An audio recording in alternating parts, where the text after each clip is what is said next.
குன்றக்குடியான் என்பார், பழனிமலைநாதன் என்பார், வடபழனி ஆண்டவன் என்பார், சரவண பவன் என்பார், நிமலன் சுவாமி என்பார், தண்டாயுதபாணி என்பார், கலியுகவரதன் என்பார், வெற்றி வடிவேலன் என்பார், வீரபடி வேலன் என்பார், மரகத வண்ணன் என்பார், ஞானப்பலம் கேட்டவனா, நம்பினோரை நாடுபவனா, காவடி பிரியனாம், ராஜ அலங்காரம் கொண்டவனா, ஆண்டியாய் நின்றானா, ஆனால் செல்வத்தை எல்லாம் கொடுப்பானா.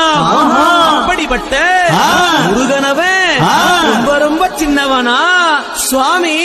சின்ன சின்ன முருகைய, சிங்கார முருகைய, கொஞ்சி கொஞ்சி தமிழ் பேசும் வடிவேலனா.